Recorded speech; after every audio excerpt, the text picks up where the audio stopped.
or forced women to bear children like they used to do in Romania. And I can tell you the government has no business in the decisions that women make with their families in accordance with their faith, with medical advice, and I will stand up for that right. All right. But just briefly, I want to move on to another honestly, segment. Nobody has business doing what I just said, doing that as late as 1 or 2 or 3 or 4 days prior to birth. Nobody has that. All right. Let's move on to the subject of immigration. And there is almost no issue that separates the two of you more than the issue of immigration. Actually, there are a lot of issues that separate the two of you. Mr. Trump, you want to build a wall. Secretary Clinton, you have offered no specific plan for how you want to secure our southern border. Mr. Trump, you are calling for major deportations. Secretary Clinton, you say that within your first 100 days as president, you're going to offer a package that includes a pathway to citizenship. The question really is, why are you right and your opponent wrong? Mr. Trump, you go first in this segment. You have 2 minutes. Well, first of all, she wants to give amnesty, which is a disaster and very unfair to all of the people that are waiting on line for many, many years. We need strong borders. In the audience tonight, we have 4 mothers of, I mean, these are unbelievable people that I've gotten to know over a period of years whose children have been killed, brutally killed by people that came into the country illegally. You have thousands of mothers and fathers and relatives all over the country. They're coming in illegally. Drugs are pouring in through the border. We have no country if we have no border. Hillary wants to give amnesty. She wants to have open borders. The border secure, as you know, the Border Patrol agents, 16,500 plus ICE last week, endorsed me. First time they've ever endorsed a candidate. It means their job is tougher, but they know what's going on. They know it better than anybody. They want strong borders. They feel we have to have strong borders. I was up in New Hampshire the other day. The biggest complaint they have, it's with all of the problems going on in the world, many of the problems caused by Hillary Clinton and by Barack Obama, all of the problems, their single biggest problem is heroin that pours across our southern borders, just pouring and destroying their youth. It's poisoning the blood of their youth and plenty of other people. We have to have strong borders. We have to keep the drugs out of our country. Right now, we're getting the drugs, they're getting the cash. We need strong borders. We need we cannot give amnesty. Now, I want to build the wall. We need the wall. The Border Patrol, ICE, they all want the wall. We stop the drugs. We shore up the border. One of my first acts will be to get all of the drug lords, all of the bad ones. We have some bad, bad people in this country that have to go out. We're going to get them out. We're going to secure the border. And once the border is secured, at a later date, we'll make a determination as to the rest. But we have some bad hombres here, and we're going to get them out. Mr. Trump, thank you. Same question to you, Secretary Clinton. Basically, why are you right and Mr. Trump is wrong? Well, as he was talking, I was thinking about a young girl I met here in Las Vegas, Carla, who was very worried that her parents might be deported because she was born in this country, but they were not. They work hard. They do everything they can to give her a good life. And you're right. I don't want to rip families apart. I don't want to be sending parents away from children. I don't want to see the deportation force that Donald has talked about in action in our country. We have 11 million undocumented people. They have 4 million American citizen children, 15 million people. He said as recently as a few weeks ago in Phoenix that every undocumented person would be subject to deportation. Now, here's what that means. It means you would have to have a massive law enforcement presence, where law enforcement officers would be going school to school, home to home, business to business, rounding up people who are undocumented. And we would then have to put them on trains, on buses to get them out of our country. I think that is an idea that is not in keeping with who we are as a nation. I think it's an idea that would rip our country apart. I have been for border security for years. I voted for border security in the United States Senate. And my comprehensive immigration reform plan, of course, includes border security. But I want to put our resources where I think they're most needed, getting rid of any violent person, anybody who should be deported, we should deport them. When it comes to the wall that Donald talks about building, he went to Mexico. He had a meeting with the Mexican president, didn't even raise it. He choked. and then got into a Twitter war because the Mexican president said, we're not paying for that wall. So I think we are both a nation of immigrants and we are a nation of laws, and that we can act accordingly. And that's why I'm introducing comprehensive immigration reform within the first 100 days with a path to citizenship. Thank you, Secretary Clinton. I want to follow up. I think I should respond to them. First of all, I had a very good meeting with the president of Mexico. Very nice man. We will be doing very much better with Mexico on trade deals, believe me. The NAFTA deal signed by her husband is one of the worst deals ever made of any kind, signed by anybody. It's a disaster. Hillary Clinton wanted the wall. Hillary Clinton fought for the wall in 2006 or thereabouts. Now, she never gets anything done, so naturally the wall wasn't built. But Hillary Clinton wanted the wall. Well, we are a country of laws. And by the way, no, wait. I'd like to hear from. I'd like to hear from Secretary Clinton. I voted for border security, and there are some limited places where that was appropriate. There also is necessarily going to be new technology and how best to deploy that.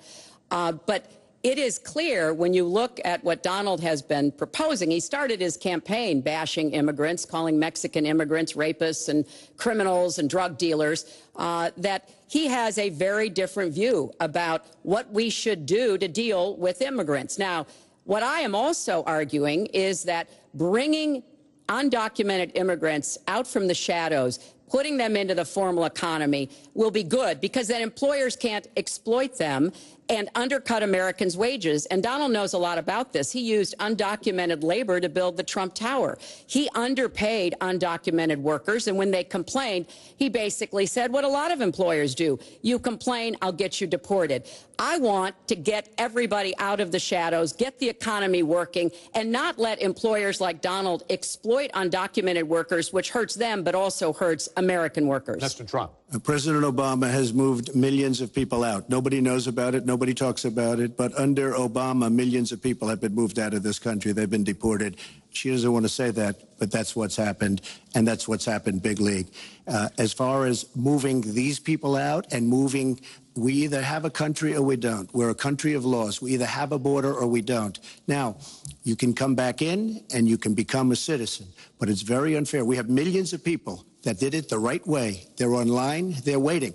We're going to speed up the process, big league, because it's very inefficient.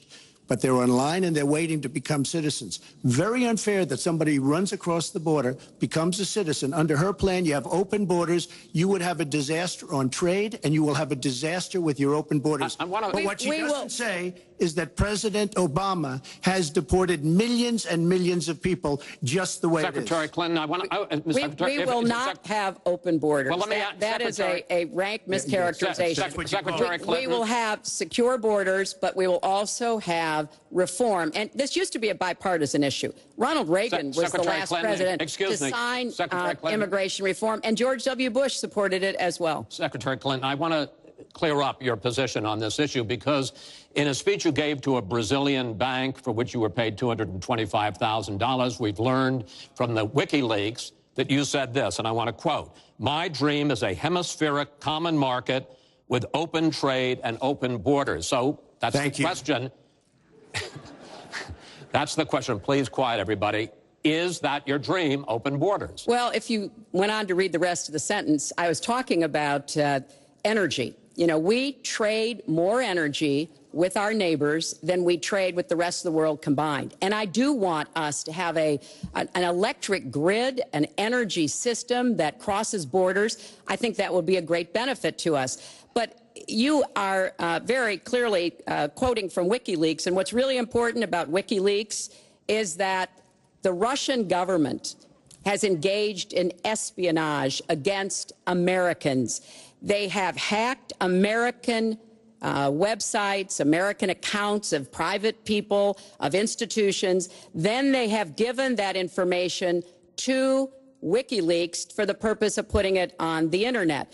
This has come from the highest levels of the Russian government, clearly from Putin himself, in an effort, as 17 of our intelligence agencies have confirmed, to influence our election. So I actually think the most important question of this evening, Chris, is finally, will Donald Trump admit and condemn that the Russians are doing this, and make it clear that he will not have the help of Putin in this election, that he rejects Russian espionage against Americans, which he actually encouraged in the past. Those are the questions we need answered. We've never had anything like this happen in any of our elections before. That was a great pivot off the fact that she wants open borders, okay? How did we get onto Putin? Hold on. No. Wait. Hold on, folks, because this is going to end up getting out of control. Let's try to keep it quiet for the candidates and for the American people. So just to finish on the borders. Yes. She wants open borders. People are going to pour into our country. People are going to come in from Syria. She wants 550% more people than Barack Obama. And he has thousands and thousands of people. They have no idea where they come from. And you see, we are going to stop radical Islamic terrorism in this country. She won't even mention the words, and neither will President Obama. So I just want to tell you, she wants open borders. Now we can talk about Putin. I don't know Putin. He said nice things about me. If we got along well, that would be good. If Russia and the United States got along well and went after ISIS, that would be good. He has no respect for her. He has no respect for our president. And I'll tell you what, we're in very serious trouble because we have a country with tremendous numbers of nuclear warheads, 1,800, by the way, where they expanded and we didn't. 1,800 nuclear warheads. And she's playing chicken.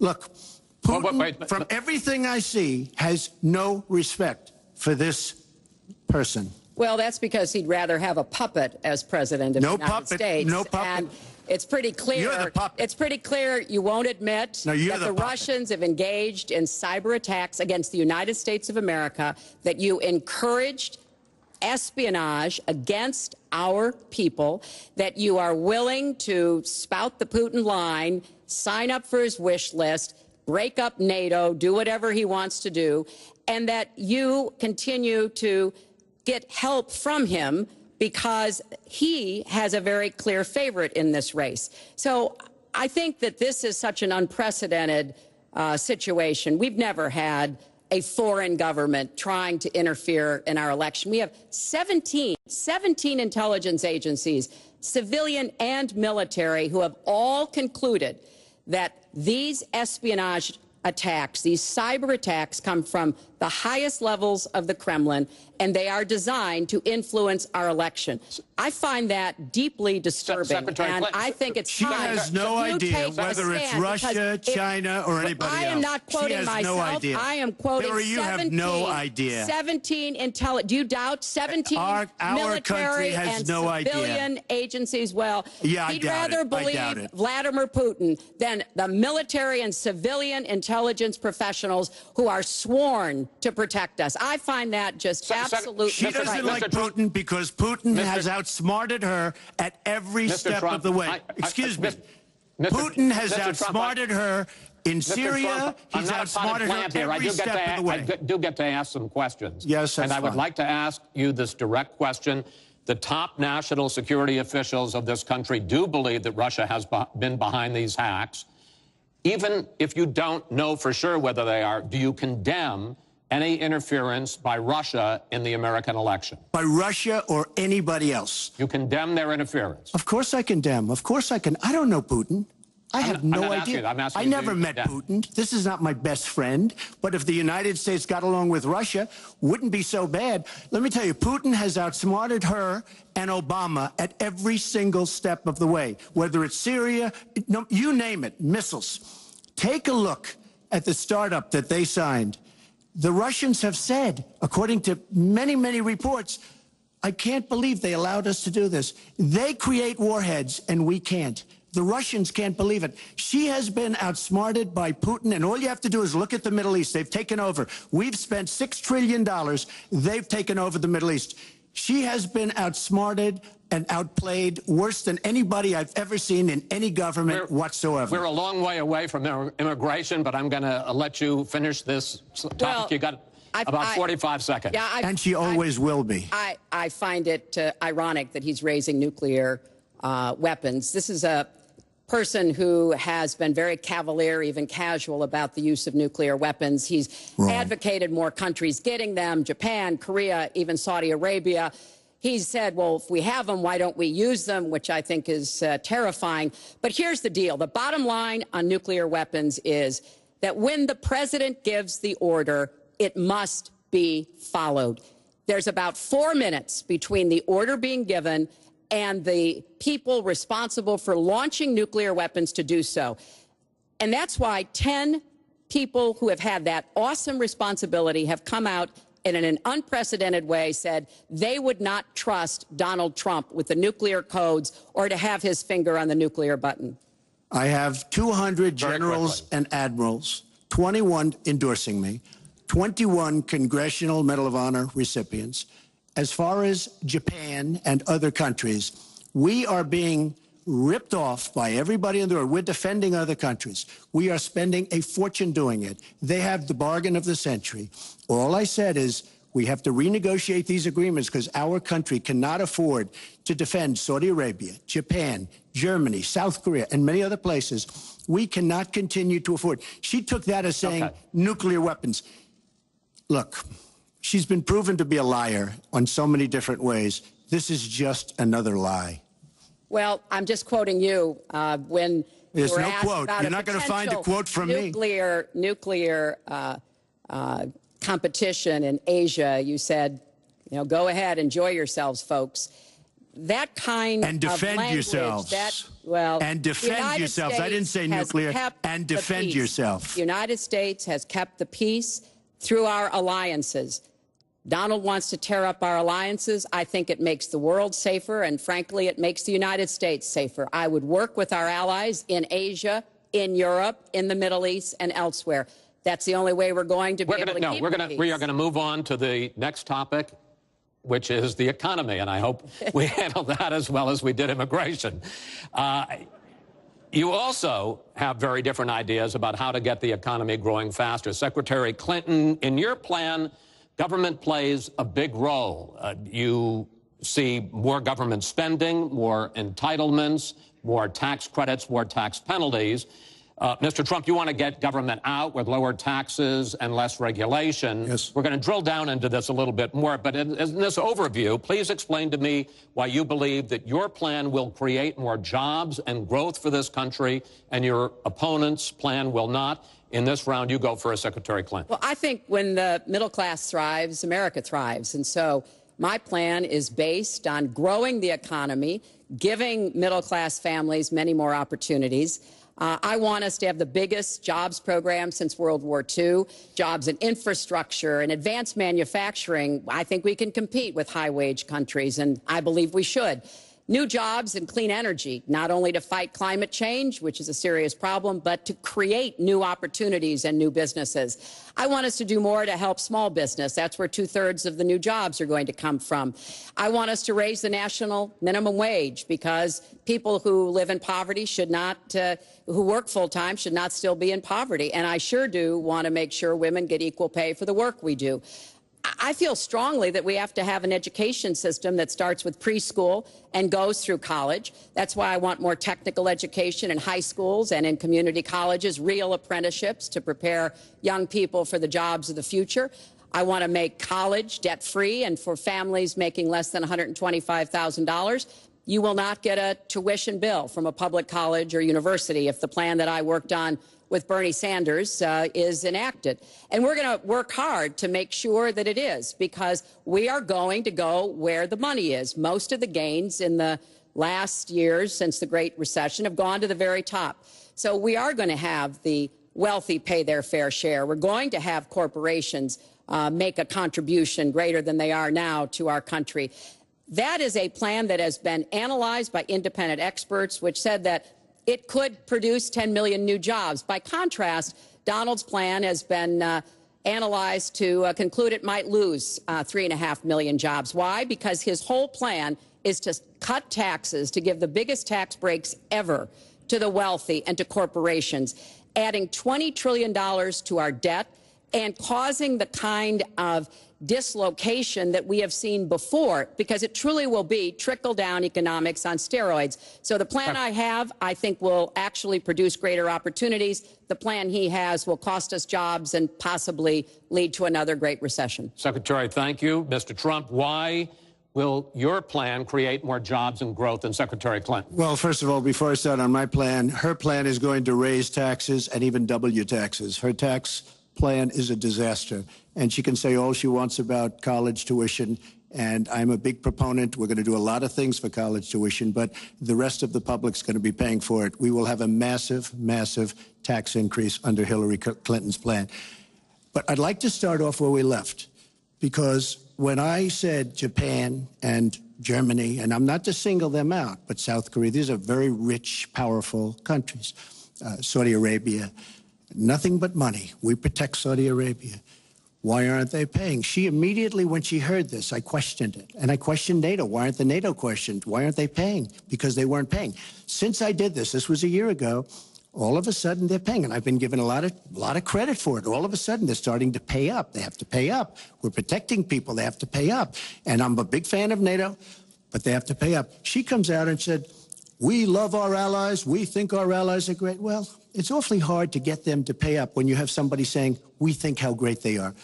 We have to tell Japan in a very nice way. We have to tell Germany, all of these countries, South Korea, we have to say, you have to help us out. We have, during his regime, during President Obama's regime, we've doubled our national debt. We're up to $20 trillion. So my plan, we're going to renegotiate trade deals. We're going to have a lot of free trade. We're going to have free trade, more free trade than we have right now. But we have horrible deals. Our jobs are being taken out by the deal that her husband signed, NAFTA, one of the worst deals ever. Our jobs are being sucked out of our economy. You look at all of the places that I just left. You go to Pennsylvania, you go to Ohio, you go to Florida, you go to any of them. You go upstate New York. Our jobs have fled to Mexico and other places. We're bringing our jobs back. I am going to renegotiate NAFTA. And if I can't make a great deal, then we're going to terminate NAFTA and we're going to create new deals. We're going to have trade, but we're going to terminate it. We're going to make a great trade deal. And if we can't, we're going to do it. We're going to go a separate way because it has been a disaster. We are going to cut taxes massively. We're going to cut business taxes massively. They're going to start hiring people. We're going to bring the $2.5 trillion that's offshore back into the country.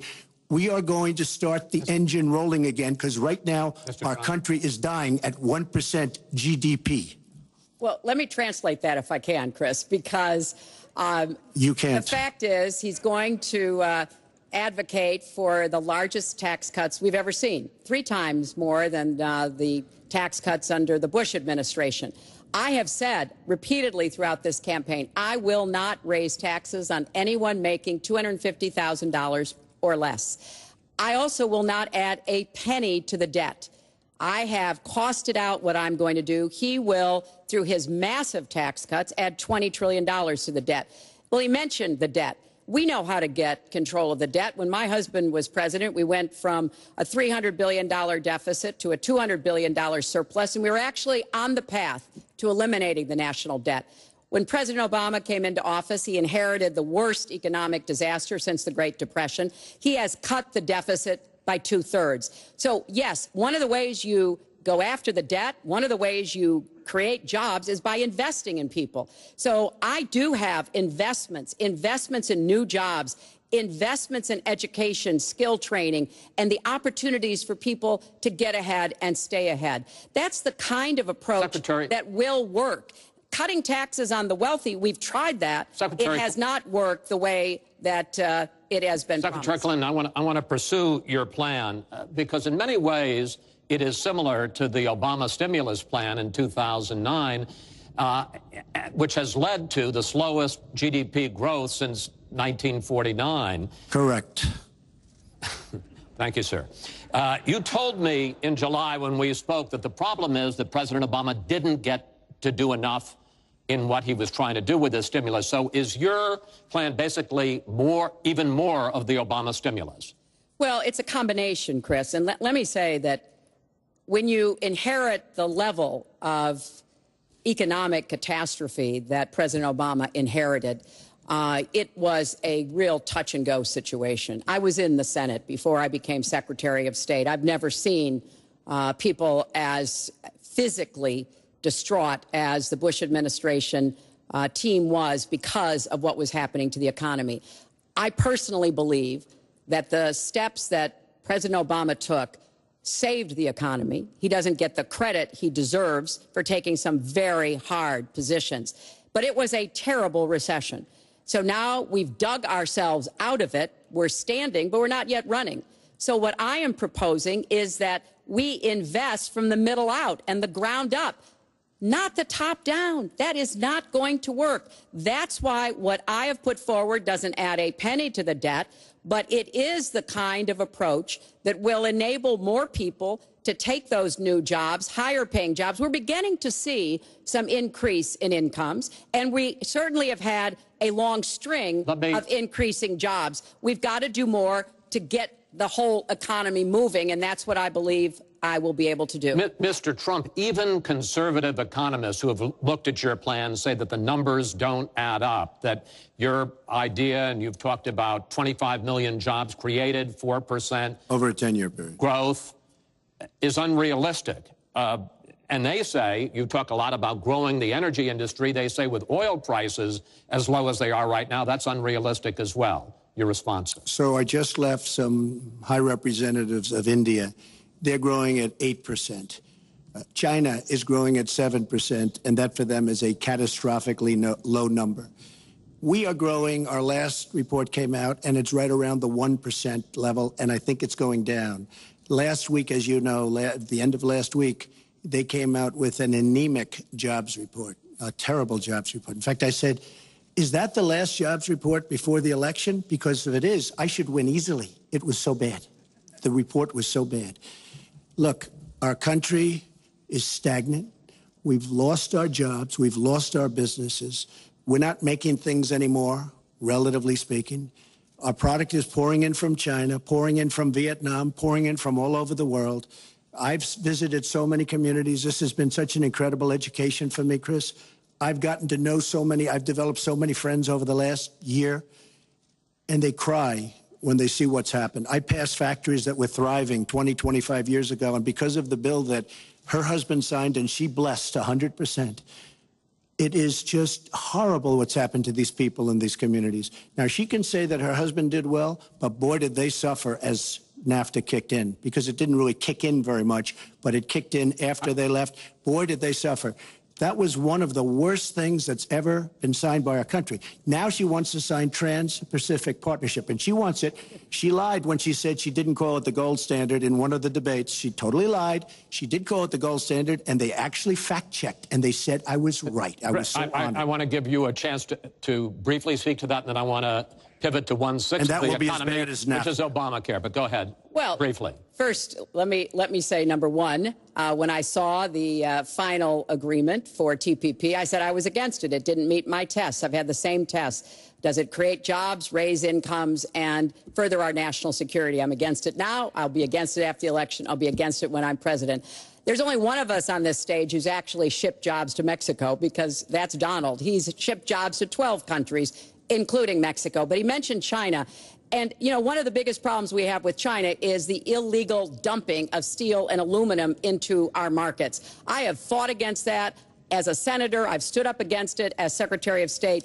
Donald has bought Chinese steel and aluminum. In fact, the Trump hotel right here in Las Vegas was made with Chinese steel. So he goes around with crocodile tears about how terrible it is, but he has given jobs to Chinese steel workers, not American steel workers. Mr. Trump? That's the kind of approach that is just not going to work. We're going to pull the country together. We're going to have trade agreements that we enforce. That's why I'm going to have a trade prosecutor for the first time in history. And we're going to enforce those agreements. And we're going to look for businesses to help us by buying American products. I ask a simple question. She's been doing this for 30 years. Why the hell didn't you do it over the last 15, 20 years? You were very much involved. Excuse me. My turn. You were very much involved in every aspect of this country. Very much. And you do have experience. I'd say the one thing you have over me is experience, but it's bad experience, because what you've done has turned out badly. For 30 years, you've been in a position to help. And if you say that I use steel or I use something else, I make it impossible for me to do that. I wouldn't mind. The problem is you talk, but you don't get anything done, Hillary. You don't. Just like when you ran the State Department, $6 billion was missing. How do you miss $6 billion? You ran the State Department. $6 billion was either stolen, they don't know. It's gone. $6 billion. If you become president, this country is going to be in some mess, believe me. Well, first of all, what he just said about the State Department is not only untrue, it's been debunked numerous times. But I think it's really an important issue. He raised the 30 years of experience. So let me just talk briefly about that. You know, back in the 1970s, I worked for the Children's Defense Fund, and I was taking on discrimination against African-American kids in schools. He was getting sued by the Justice Department for racial discrimination in his apartment buildings. In the 1980s, I was working to reform the schools in Arkansas. He was borrowing $14 million from his father to start his businesses. In the 1990s, I went to Beijing, and I said women's rights are human rights. He insulted a former Miss Universe, Alicia Machado, called her an eating machine. And on the day when I was in the Situation Room, monitoring the raid that brought Osama bin Laden to justice, he was hosting the Celebrity Apprentice. So I'm happy to compare my 30 years of experience, what I've done for this country, trying to help in every way I could, especially kids and families, get ahead and stay ahead, with your 30 years, and I'll let the American people make that decision. Well, I think I did a much better job. I built a massive company, a great company, some of the greatest assets anywhere in the world. Worth many, many billions of dollars. I started with a $1 million loan. I agree with that. It's a $1 million loan, but I built a phenomenal company. And if we could run our country the way I've run my company, we would have a country that you would be so proud of. You would even be proud of it. And frankly, when you look at her real record, take a look at Syria, take a look at the migration, take a look at Libya, take a look at Iraq. She gave us ISIS because her and Obama created this huge vacuum. And a small group came out of that huge vacuum because we should have never been in Iraq, but once we were there, we should have never got out the way they wanted to get out. She gave us ISIS as sure as you are sitting there. And what happened is now ISIS is in 32 countries. And now I listen how she's going to get rid of ISIS. She's going to get rid of nobody. All right, we are going to get to foreign hotspots in a few moments, but the next segment is fitness to be president of the United States. Mr. Trump, at the last debate, you said your talk about grabbing women was just that, talk, and that you'd never actually done it. And since then, as we all know, 9 women have come forward and said that you either groped them or kissed them without their consent. Why would so many different women from so many different circumstances over so many different years, why would they all in this last couple of weeks make up, you deny this, why would they all make up these stories? And since this is a question for both of you, Secretary Clinton, Mr. Trump says what your husband did and that you defended was even worse. Mr. Trump, you go first. Well, first of all, those stories have been largely debunked.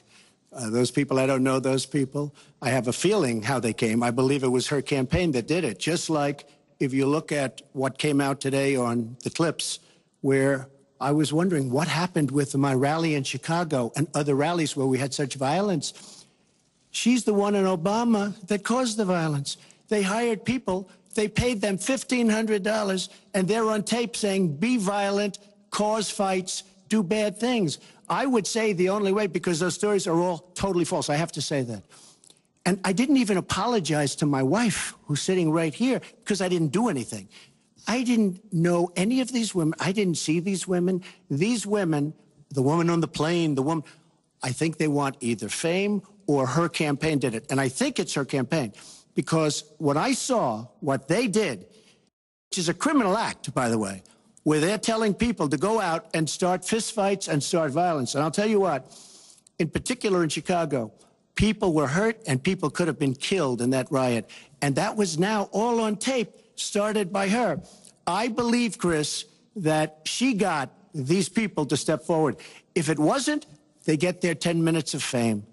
But They were all totally, it was all fiction. It was lies and it was fiction. Well, Secretary Clinton.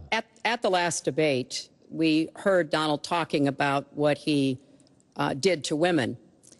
And after that, a number of women have come forward saying that's exactly what he did to them. Now, what was his response? Well, he held a number of big rallies where he said that he could not possibly have done those things to those women because they were not attractive enough for I did not them say to be that. assaulted. I did not say that. In fact, he went on to say... Her 2 minutes, sir, her 2 minutes. But did not say that. It's her 2 minutes. He went on to say, look at her. I don't think so. About another woman, he said, that wouldn't be my first choice. He attacked the woman reporter writing the story, called her disgusting, as he has called a number of women during this campaign. You know, Donald thinks belittling women makes him bigger. He goes after their dignity, their self-worth, and I don't think there is a woman anywhere who doesn't know what that feels like. So we now know what Donald thinks and what he says and how he acts toward women. That's who Donald is. I think it's really up to all of us to demonstrate who we are and who our country is, and to stand up and be very clear about what we expect from our next president, how we want to bring our country together, where we don't want to have the kind of pitting of people one against the other, where instead we celebrate our diversity, we lift people up, and we make our country even greater. America is great because America is good. And it really is up to all of us to make that true now and in the future, and particularly for our children and our grandchildren. Mr. Trump. Nobody has more respect for women than I do. Nobody. Nobody has more respect. Please, everybody.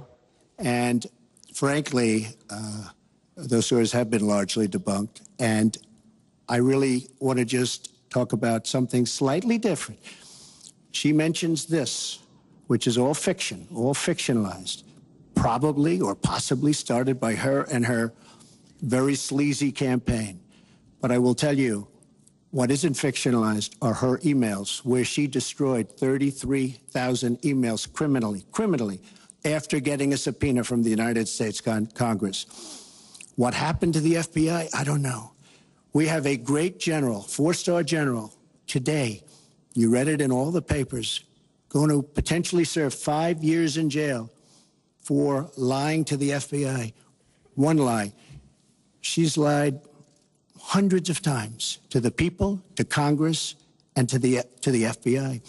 He's going to probably go to jail. This is a 4-star general, and she gets away with it, and she can run for the presidency of the United States. That's really what you should be talking about, not fiction where somebody wants fame or where they come out of her crooked campaign. Secretary Clinton. Well, every time Donald is pushed on something which is obviously uncomfortable, like what these women are saying, he immediately goes to denying responsibility. And it's not just about women. He never apologizes or says he's sorry for anything. So we know what he has said and what he's done to women. But he also went after a disabled reporter, mocked and mimicked him on national television. He went after Mr. and Mrs. Khan, the parents of a young man who died serving our country, a Gold Star family because of their religion. He went after John McCain, a prisoner of war, said he prefers people who aren't captured. He went after a federal judge, born in Indiana, but who Donald said couldn't be trusted to try the fraud and racketeering case against Trump University because his parents were Mexican. So it's not one thing. This is a pattern of divisiveness, of a very dark and in many ways dangerous vision of our country, where he incites violence, where he applauds people who are pushing and pulling and punching at his rallies. That is not who America is. And I hope that as we move in the last weeks of this campaign, more and more people will understand what's at stake in this election. It really does come down to what kind of country we are going to have. So sad when she talks about violence at my rallies, and she caused the violence. It's on tape. The other things are false, but honestly, I'd love to talk about getting rid of ISIS, and I'd love to talk about other things. Okay. But those other charges, as she knows, are false. In this bucket about fitness to be president, there's been a lot of developments over the last 10 days since the last debate. I'd like to ask you about them. These are questions that the American people have. Secretary Clinton, during your 2009 Senate confirmation hearing, you promised to avoid even the appearance of a conflict of interest with your dealing with the Clinton Foundation while you were Secretary of State. But emails show that donors got special access to you. Those seeking grants for Haiti relief were considered separately from non-donors, and some of those donors got government contracts, taxpayer money. Can you really say that you kept your pledge to that Senate committee? And why isn't what happened and what went on between you and the Clinton Foundation, why isn't it what Mr. Trump calls pay to play? Well, everything I did as Secretary of State was in furtherance of our country's interests and our values. The State Department has said that. I think that's been proven. But I am happy. In fact, I'm thrilled to talk about the Clinton Foundation because it is a world-renowned charity. And I am so proud of the work that it does. You know, I could talk for the rest of the debate. I know I don't have the time to do that. But just briefly, the Clinton Foundation made it possible for 11 million people around the world with HIV/AIDS to afford treatment, and that's about half of all the people in the world who are getting treatment.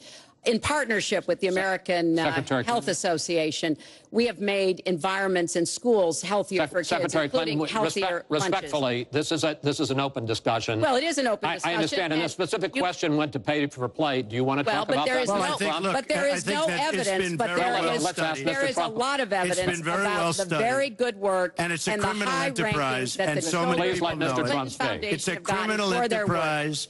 Saudi Arabia giving $25 million, Qatar, all of these countries. You talk about women and women's rights. So these are people that push gays off buildings. These are people that kill women and treat women horribly, and yet you take their money.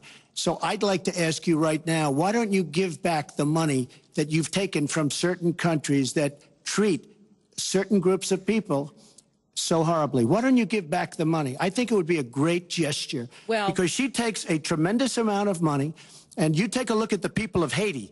I was at a little Haiti the other day in Florida, and I want to tell you, they hate the Clintons, because what's happened in Haiti with the Clinton Foundation is a disgrace.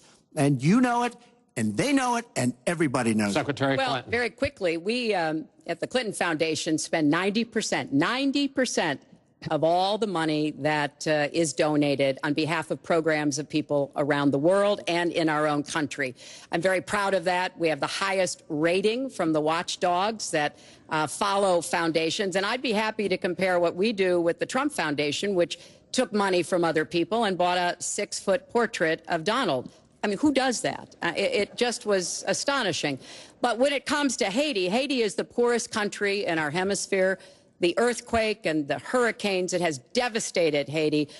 Bill and I have been involved in trying to help Haiti for many years. The Clinton Foundation raised $30 million to help Haiti after the catastrophic earthquake and all of the terrible problems the people there had. We've done things to help small businesses, agriculture, and so much else. And we're going to keep working to help Haiti because it's an important part of the American They don't want you to help them anymore. I'd like to mention one thing. Trump Foundation, small foundation.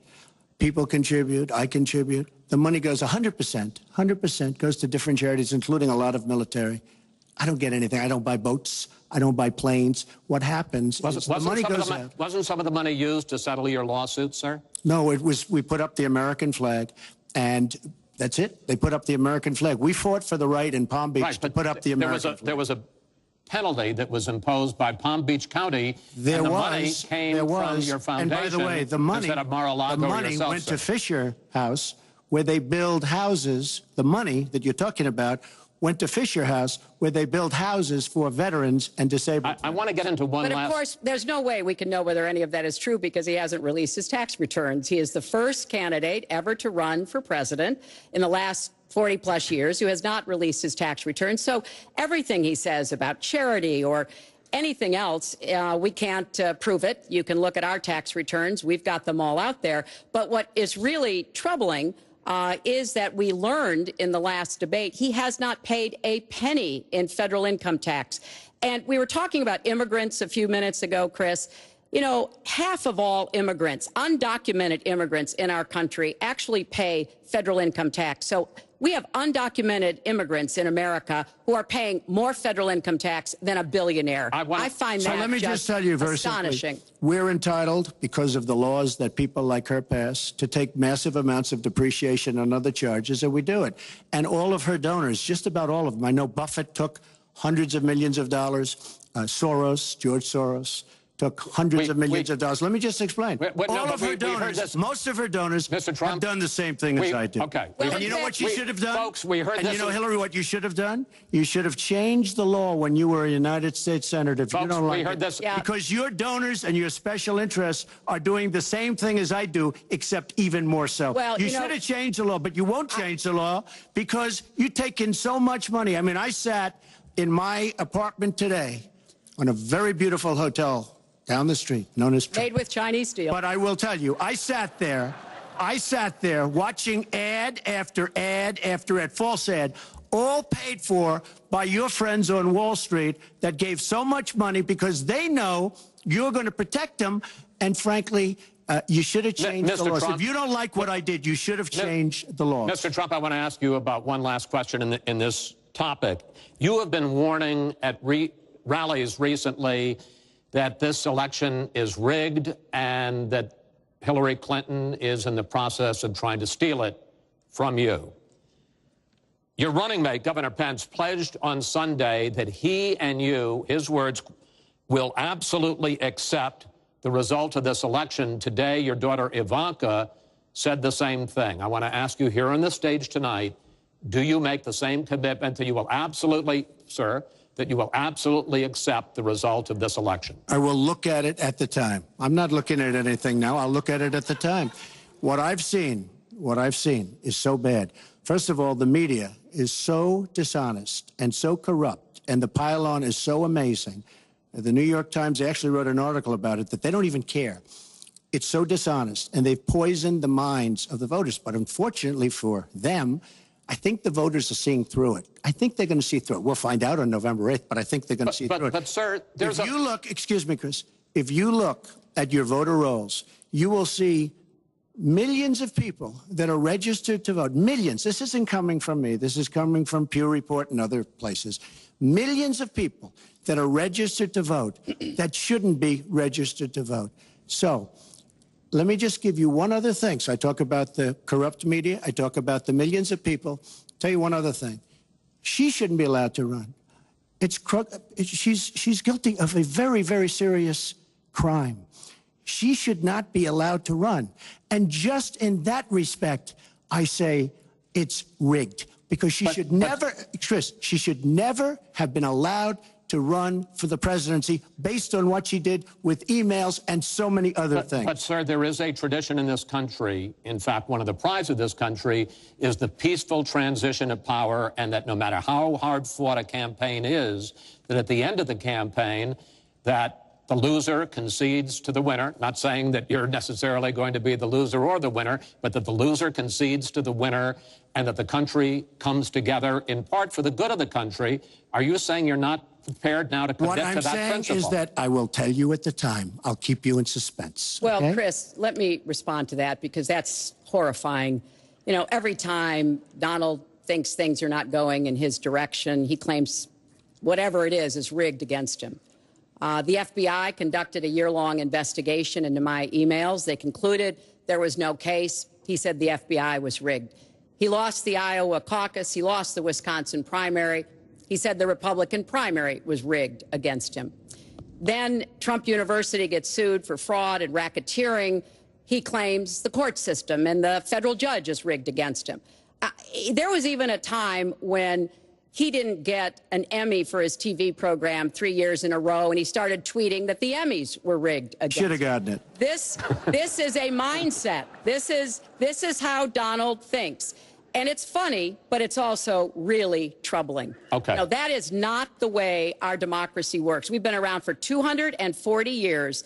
We've had free and fair elections. We've accepted the outcomes when we may not have liked them.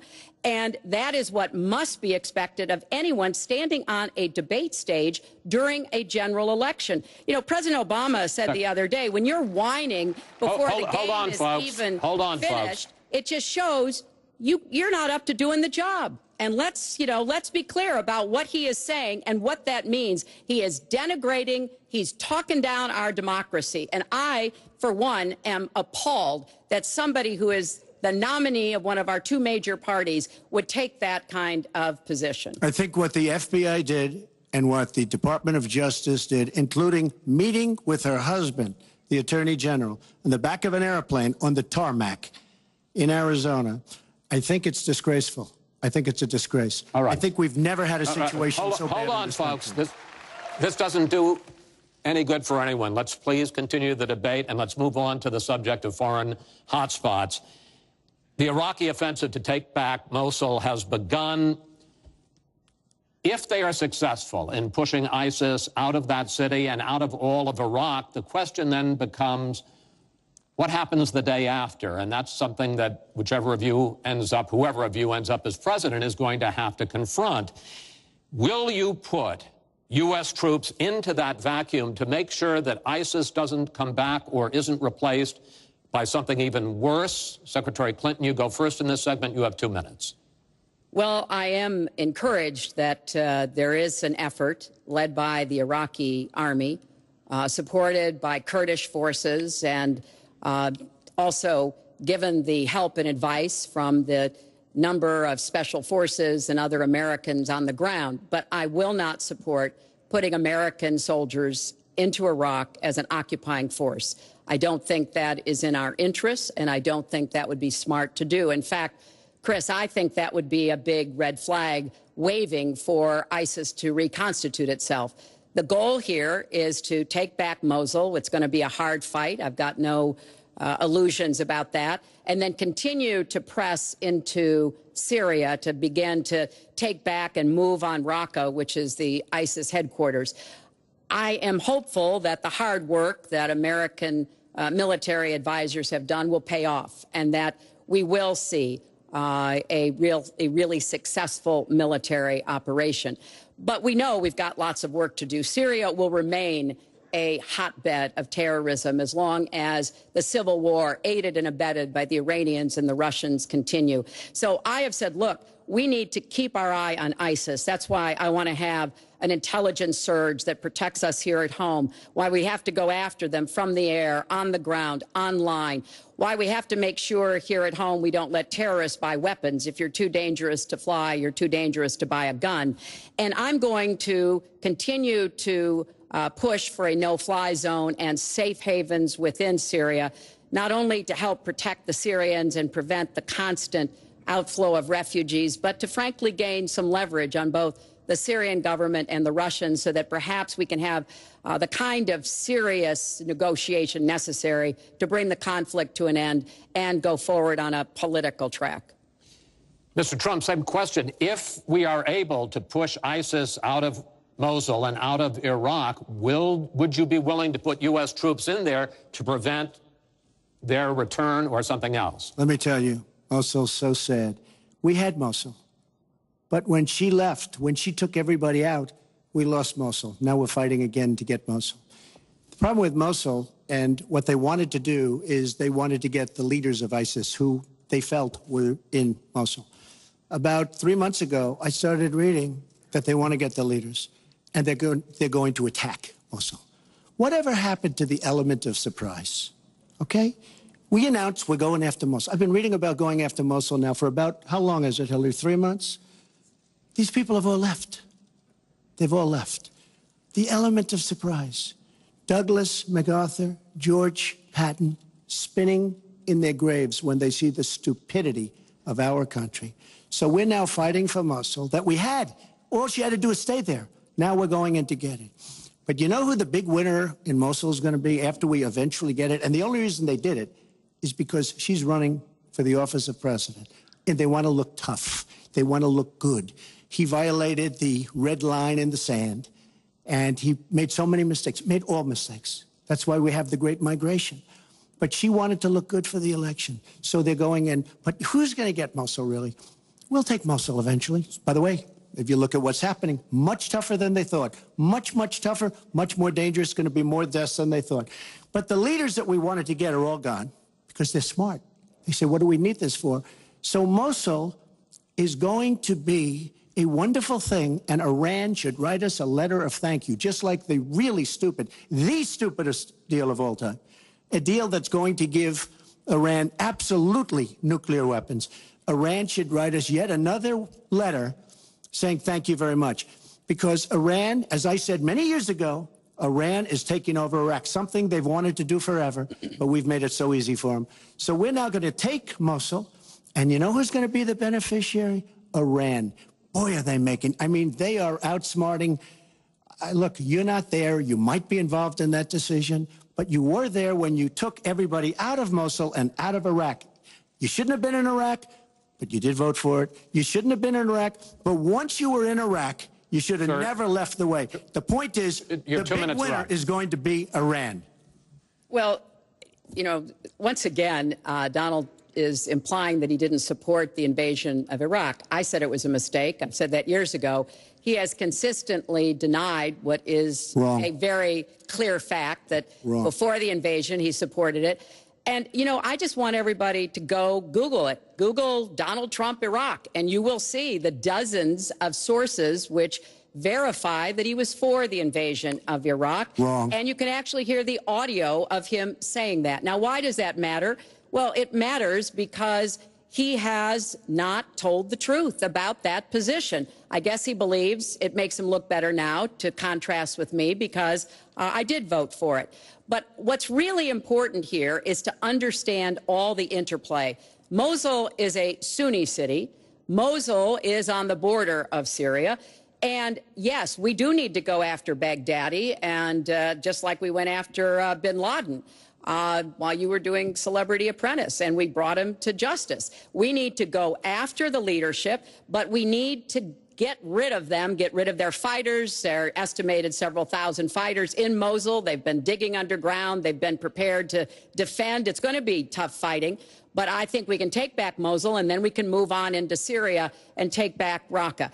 This is what we have to do. I'm just amazed that he seems to think that the Iraqi government and our allies and everybody else launched the attack on Mosul to help me in this election. But that's how Donald thinks, you know. He always is looking for some Chris, we don't gain anything. He has all the Iran is taking over Iraq. Secretary Clinton, Iran is taking over Iraq. We don't gain Secretary Clinton, we would have gained if they did it by surprise. Wait. Secretary Clinton, it's an open discussion. Secretary, we would have gained if they did it by surprise. Secretary, please let Mr. Trump speak. He's unfit, and he proves it every time you he are talks. the one that's unfit. You know, WikiLeaks just actually came out. John Podesta said some horrible things about you, and boy, was he right. He said some beauties. And, you know, Bernie Sanders, he said you have bad judgment. You do. And if you think that going into Mosul, after we let the world know we're going in, and all of the people that we really wanted, the leaders, they're all gone. If you think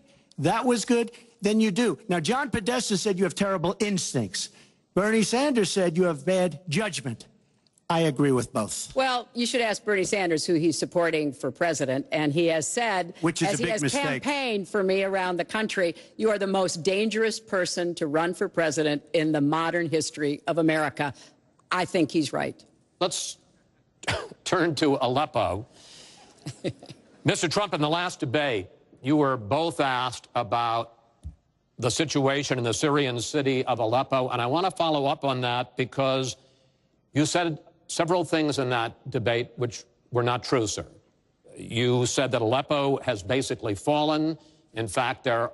It's a catastrophe. It is a catastrophe, but there are a quarter... Have you seen it? Have you seen it? Sir, have you seen what's happened sir, to Aleppo? if I might finish my question. Okay, so it hasn't fallen. Take a look at it. Well, there are 250,000 people still living there and being slaughtered. That's right. You and, also and said, they are being slaughtered yes, because of bad decisions. if I may just finish here. And you also said that ISIS, that Syria and Russia are busy fighting ISIS. In fact, they have been the ones who've been bombing and shelling eastern Aleppo, and they just announced a humanitarian pause, in effect admitting that they have been bombing and shelling Aleppo. Would you like to clear that up, sir? Well, Aleppo is a disaster. It's a humanitarian nightmare, but it has fallen from from any standpoint. I mean, what do you need, a signed document? Take a look at Aleppo. It is so sad when you see what's happened. And a lot of this is because of Hillary Clinton, because what's happened is by fighting Assad, who turned out to be a lot tougher than she thought, and now she's going to say, oh, he loves Assad. He's just much tougher and much smarter than her and Obama. And everyone thought he was gone 2 years ago, 3 years ago. He aligned with Russia. He now also aligned with Iran, who we made very powerful. We gave them $150 billion back. We give them $1.7 billion in cash. I mean cash, bundles of cash as big as this stage. We gave them $1.7 billion. Now, they have he has aligned with Russia and with Iran. They don't want ISIS, but they have other things because we're backing rebels. We don't know who the rebels are. We're giving them lots of money, lots of everything. We don't know who the rebels are. And when and if, and it's not going to happen because you have Russia and you have Iran now, but if they ever did overthrow Assad, you might end up with as bad as Assad is, and he's a bad guy. But you may very well end up with worse than Assad. If she did nothing, we'd be in much better shape. And this is what's caused the Great Migration, where she's taken in tens of thousands of Syrian refugees who probably, in many cases, not probably, who are definitely, in many cases, ISIS-aligned. And we now have them in our country. And wait till you see, this is going to be the great Trojan horse. And wait till you see what happens in the coming years. Lots of luck, Hillary. Thanks a lot for doing a great job. Secretary Clinton, you have talked about, and in the last debate and again today, that you would impose a no-fly zone to try to protect the people of Aleppo and to stop the killing there. President Obama has refused to do that because he fears it's going to draw us closer or deeper into the conflict. And General Joseph Dunford, the chairman of the Joint Chiefs of Staff, says, you impose a no-fly zone, chances are you're going to get into a war, his words, with Syria and Russia. So the question I have is, if you impose a no-fly zone, first of all, how do you respond to their concerns? Secondly, if you impose a no-fly zone and a Russian plane violates that, does President Clinton shoot that plane down? Well, Chris, first of all, I think a no-fly zone could save lives and could hasten the end of the conflict. I am well aware of the really legitimate concerns that you have expressed from both the president and the general.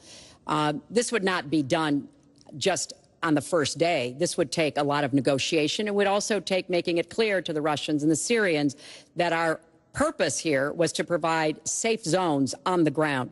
We've had millions of people leave Syria, and those millions of people inside Syria who've been dislocated. So I think we could strike a deal and make it very clear to the Russians and the Syrians that this was something that we believe was in the best interests of the people on the ground in Syria. It would help us with our fight against ISIS. But I want to respond to what Donald said about refugees. He's made these claims repeatedly. I am not going to let anyone into this country who is not vetted, who we do not have confidence in, but I am not going to slam the door on women and children. That picture of that little 4-year-old boy in Aleppo with the blood coming down his face while he sat in an ambulance is haunting.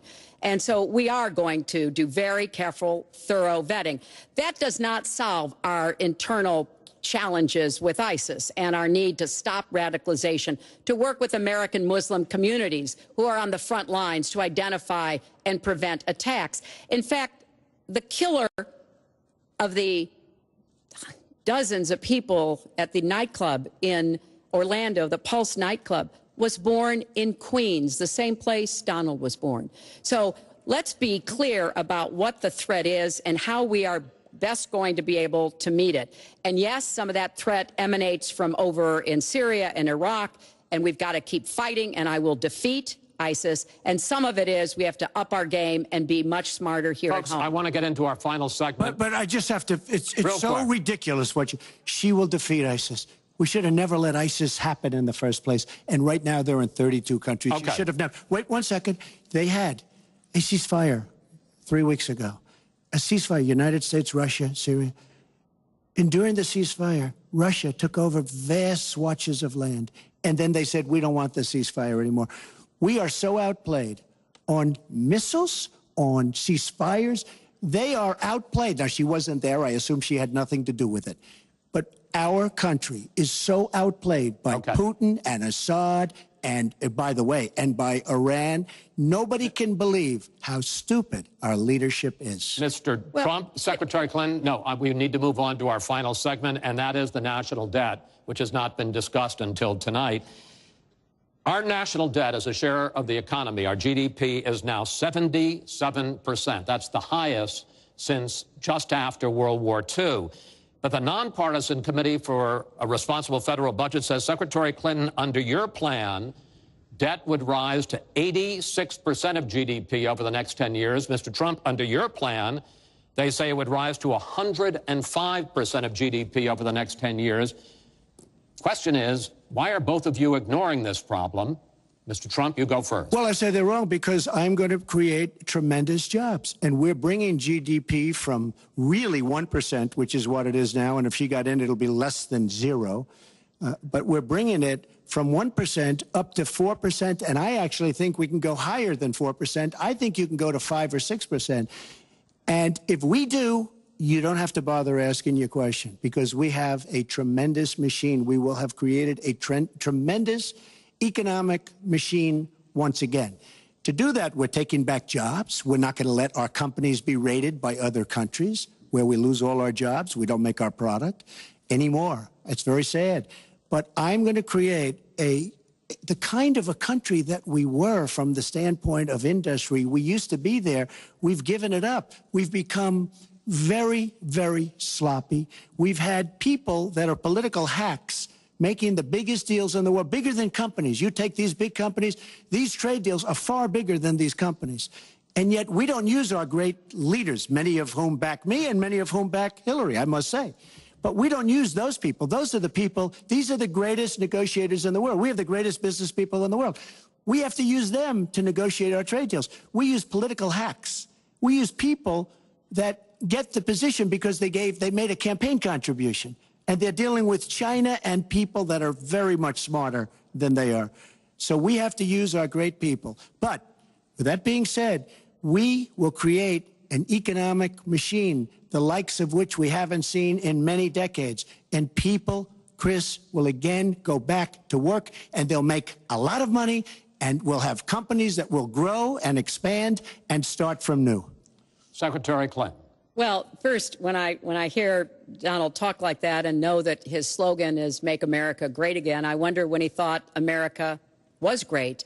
And before he rushes and says, you know, before you and President Obama were there, I think it's important to recognize that he has been criticizing our government for decades. You know, back in 1987, took out a $100,000 ad in the New York Times during the time when President Reagan was president and basically said exactly what he just said now, that we were the laughing stock of the world. He was criticizing President Reagan.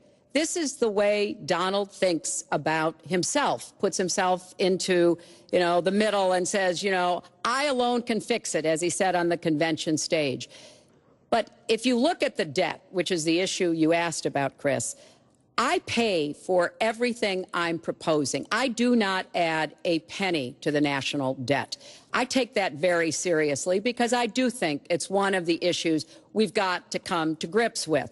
So when I talk about how we're going to pay for education, how we're going to invest in infrastructure, how we're going to get the cost of prescription drugs down, and a lot of the other issues that people talk to me about all the time, I've made it very clear we are going where the money is. We are going to ask the wealthy and corporations to pay their fair share. And there is no evidence whatsoever that that will slow down or diminish our growth. In fact, I think just the opposite. We'll have what economists call middle-out growth. We've got to get back to rebuilding the middle class, the families of America. That's where growth will come from. That's why I want to invest in you. I want to invest in your family. And I think that's the smartest way to grow the economy, to make the economy fairer. And we just have a big disagreement about this. It may be because of our experiences. You know, he started off with his dad as a millionaire. I started off with my dad as a small businessman. We've heard this before. I think it's, you know, it's a difference that affects how we see the world and what we want to do with the economy. Time.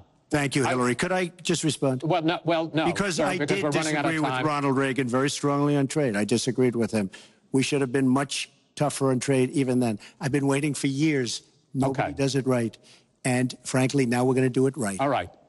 The one last area I want to get into with you in this debate is the fact that the biggest driver of our debt is entitlements, which is 60% of all federal spending. Now, the Committee for Responsible Federal Budget has looked at both of your plans, and they say neither of you has a serious plan that is going to solve the fact that Medicare is going to run out of money in the 2020s, Social Security is going to run out of money in the 2030s, and at that time, recipients are going to take huge cuts in their benefits. So, in effect, the final question I want to ask you in this regard is, and let me start with you, Mr. Trump, would President Trump make a deal to save Medicare and Social Security that included both tax increases and benefit cuts, in effect, a grand bargain on entitlements? I'm cutting taxes. We're going to grow the economy. It's going to grow at a record rate. But that's not going to help on entitlements. It's going to totally help you. And one thing we have to do, repeal and replace the disaster known as Obamacare. It's destroying our country. It's destroying our businesses, our small business, and our big businesses. We have to repeal and replace Obamacare. You take a look at the kind of numbers that will cost us in the year 17. It is a disaster if we don't repeal and replace. Now, it's probably going to die of its own weight, but Obamacare has to go. The premiums are going up 60, 70, 80%. Next year, they're going to go up over 100%. And I'm really glad that the premiums have started. At least the people see what's happening, because she wants to keep Obamacare and she wants to make it even worse. And it can't get any worse. Bad health care at the most expensive price. We have to repeal and replace Obamacare. And Secretary Clinton, same question, because at this point, Social Security and Medicare are going to run out. The trust funds are going to run out of money. Will you, as president, will you consider a grand bargain, a deal that includes both tax increases and benefit cuts to try to save both programs? Well, Chris, I am on record as saying that we need to put more money into the Social Security Trust Fund. That's part of my commitment to raise taxes on the wealthy. My Social Security payroll contribution will go up, as will Donald's, assuming he can't figure out how to get out of it. But what we want to do is to replenish the Social Security Trust Fund by making sure that we have sufficient resources. And that will come from either raising the cap and or finding other ways to get more money into it. I will not cut benefits. I want to enhance benefits for low-income workers and for women who have been disadvantaged by the current Social Security system. But what Donald is proposing with these massive tax cuts will result in a $20 trillion additional national debt. That will have dire consequences for Social Security and Medicare. And I'll say something about the Affordable Care Act, which he wants to repeal. The Affordable Care Act extended the solvency of the Medicare Trust Fund. So if he repeals it, our Medicare problem gets worse. What we need to do is go after the long-term health care drivers. We've got to get costs down, increase value, emphasize wellness. I have a plan for doing that, and I think that we will be able to get entitlement spending under control with more resources and smarter decisions. This is the final time, probably to both of your delight, that you're going to be on the stage together in this campaign. I would like to end it on a positive note. You had not agreed to closing statements, but it seems to me in a funny way that might make it more interesting because you haven't prepared closing statements. So I'd like you each to take it. We're going to put a clock up, a minute, as the final question in the final debate to tell the American people why they should elect you to be the next president. This is another new mini segment. Secretary Clinton, it's your turn to go first. Well, I would like to say to everyone watching tonight that I'm reaching out to all Americans, Democrats, Republicans, and independents, because we need everybody to help make our country what it should be, to grow the economy, to make it fairer, to make it work for everyone. We need your talents, your skills, your commitment, your energy, your ambition. You know, I've been privileged to see the presidency up close, and I know the awesome responsibility of protecting our country and the incredible opportunity of working to try to make life better for all of you. I have made the cause of children and families really my life's work. That's what my mission will be in the presidency. I will stand up for families against powerful interests, against corporations. I will do everything that I can to make sure that you have good jobs with rising incomes, that your kids have good educations from preschool through college. I hope you will give me a chance to serve as your president. Secretary Clinton, thank you. Mr. Trump? She's raising the money from the people she wants to control. It doesn't work that way. But when I started this campaign, I started it very strongly. It's called Make America Great Again. We're going to make America great. We have a depleted military. It has to be helped, has to be fixed. We have the greatest people on earth in our military. We don't take care of our veterans. We take care of illegal immigrants, people that come into the country illegally, better than we take care of our vets. That can't happen. Our policemen and women are disrespected. We need law and order, but we need justice too. Our inner cities are a disaster. You get shot walking to the store. They have no education. They have no jobs. I will do more for African Americans and Latinos than she can ever do in 10 lifetimes. All she's done is talk to the African Americans and to the Latinos. But they get the vote, and then they come back. They say, we'll see you in 4 years.